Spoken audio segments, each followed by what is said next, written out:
This would be the most interesting video I've ever made on this channel, Good Joseph. And guess what? Just sit back, watch this video to the end, because today we are talking about how can you make a lasting covenant with your money. You know why? Most of people are actually having a very tough time with their money. Why? Because they are not friends. By the way, just the way we usually say, hey, do not get married to somebody who is not your friend. And let me tell you one secret. Some of the people are okay and they know what it means by making a lasting covenant with their money. And I'm going to use a very simple example. Whatever country you're watching me from, have you ever seen what Indians do with their money? All right? Just think about what they do. If you have ever been employed by an Indian, what do you think they do with their money? Okay. There are people who are called Jews. Jews are known to be one of the wealthiest people on this planet. What do you think they do with their money? Let's go to the Muslim. Have you ever seen what the Muslims do with their money? It's like they have a covenant or there is something that they operate with it. But the jokers, especially in this planet that we have, the Christians are like a jokers when it comes to the money and all those kind of things. But anyway, this is the point. It's not like, the point is how exactly can you create a lasting covenant with your cash? And remember, there's a video I made and told you one thing. Money is spiritual. I'm going to ahead and repeat this. Money is what? Spiritual. Money is very spiritual. That money that you see, it is very spiritual. Money has spirits. It has that power, in hidden power that you cannot be able to see it. Anyway, after all, this world that we're living in is more spiritual than it is physical. And I'm not preaching. Come on, guys. You think, oh, Joseph now is preaching. No, I'm still talking about money and finances, all right? Now, this is the point. Now, see, what is a covenant in the first place? Covenant, all right? Covenant, simple terms, is an agreement. It's an agreement. Simple. It's an agreement, all right?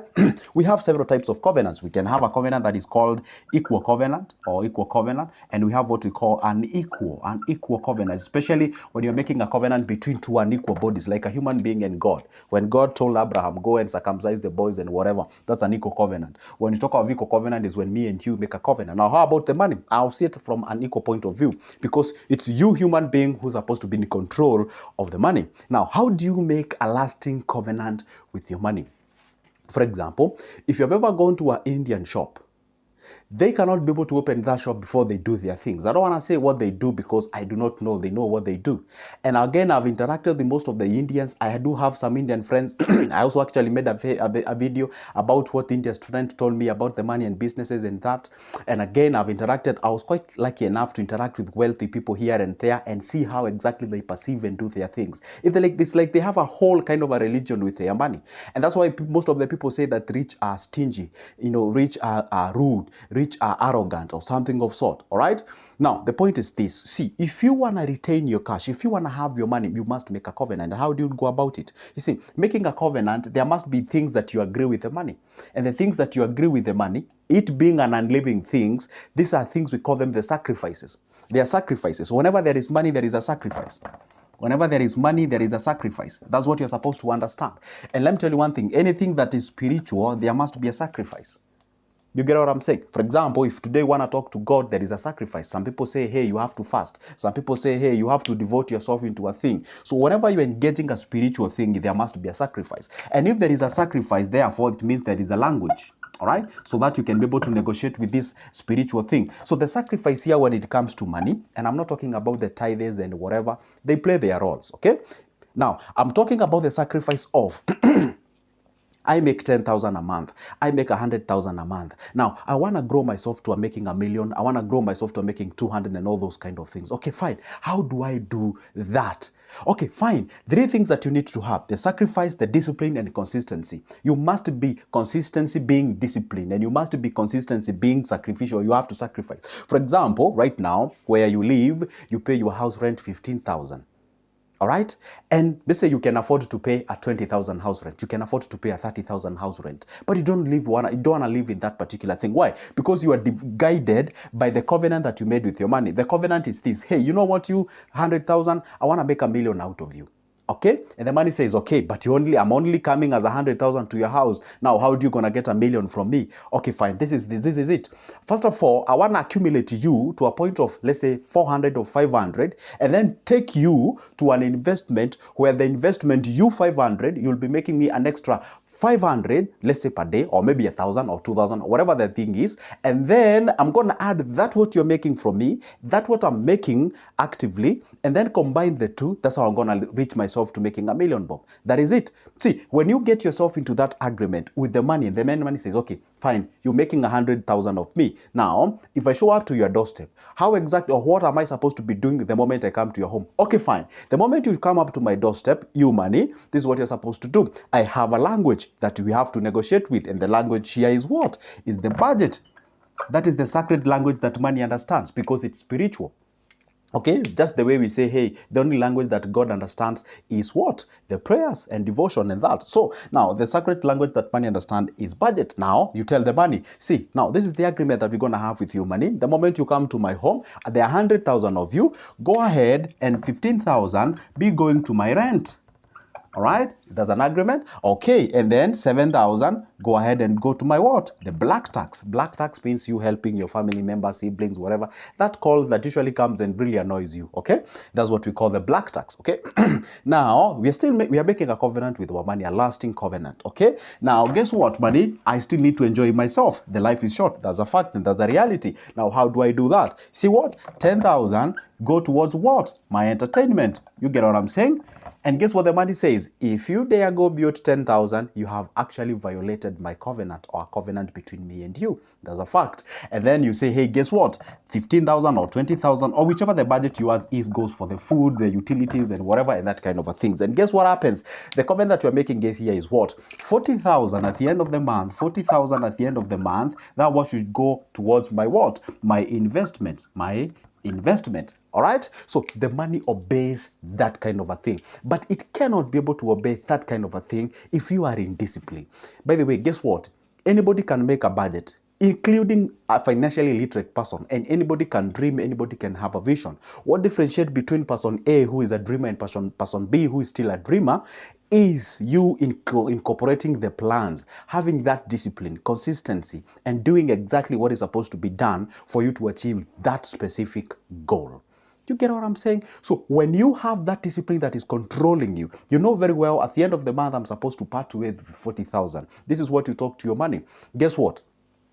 I'm not going to be misusing my money. I'm not going to go beyond my entertainment amount of money. I'm going to be setting aside like say 7,000 for towards my black tax. The 15,000 should be going towards the rent. Even if between today and at the end of the year, if that is the bracket of the time that you have actually outlined with the money, even if I get an opportunity of getting to a better house, maybe I'm being paid, told, hey, go come here and pay the 16,000. I'm not going to violate that, because the moment you go against the covenant at that particular point, it's no longer covenant. You have violated, and you're going to have to face the consequences. And the consequences you face when you violate the covenant with your money is not achieving the goal. And the moment you realize that you're not going to achieve a goal, for example, let's say this year you had a plan of achieving say 1,000,000 bob or 100,000 Kenyan shillings. Up to now, we are going to the 5th month of the year. You have not saved nothing. Guess what happens when you reach the middle of the year? You'll be like, I think I'm not going to achieve the target. You lose what you call the morale, the motivation, the zeal. Guess what happens? You pack aside that goal and you say, to hell with it. I'm going to go ahead and establish another one towards the next year. And by the time you realize, because you have violated the covenant, that when you take a pen and paper and write the resolutions, especially when it comes to finances, you're making a covenant. And the moment you violate that covenant, by the way, have you ever been in a situation whereby you say, hey, guess what? I'm gonna be saving this amount of money continuously. And then a time comes in when you realize you have no, it's like saying, hey, I'm gonna be reading a Bible every day. Or maybe you say, hey, I'm gonna be doing like say 100 push-ups each and every day. And then a day comes in and you have not done the thing. You feel like you are guilty over something. Have you guys been in that kind of a situation? The same case applies when it comes, hey, I've squandered a lot of money. That is because when you operate without the discipline, you must have the discipline. You must have the discipline to keep the covenant. You get what I'm saying? So for you to keep that covenant, and by the way, by the time you're doing it for the first months, 2 months, they say take the first 21 days, the second to 61 days, and by the time you're clocking the 91 days, you already have a character. And the moment you establish that character, that way you can be able to not be doing it as a duty. It has now become part of you, and you can now go ahead and do it. For example, let's say you're an addict to alcohol. You don't need a lot of energy to go to take alcohol. And maybe let's say you don't take alcohol, it's your first time. You have to wrestle with yourself like, hey, I'm taking a lot of energy to do this. But the moment you get yourself into doing the thing, it becomes so. For example, if you go to a gym for the first time, the second day you feel like you have the lactic acid has actually accumulated in all your body. And then you feel like you're not going to go to that particular place again. But when you show up again, and again and again. In a period of 2 weeks, the lactic acid has gone and the body has readjusted to a point, hey, guess what? This guy is subjecting us to lifting weights. The same case happens to this money. Money shows up, you put it aside, you put it aside, you put it aside, you put it aside. The moment you see that thing ballooning, you see, whenever you see that account where you're investing, it is ballooning, it is growing in, it is growing up, it's growing. You get the motivation, and again, you're developing a character on the other side. It's like a win-win in that period of time. That is the only way when you establish a covenant, and not just a covenant, but a lasting covenant. And guess what? I've ever seen some people who are wealthy and rich, and you think like they are bitter.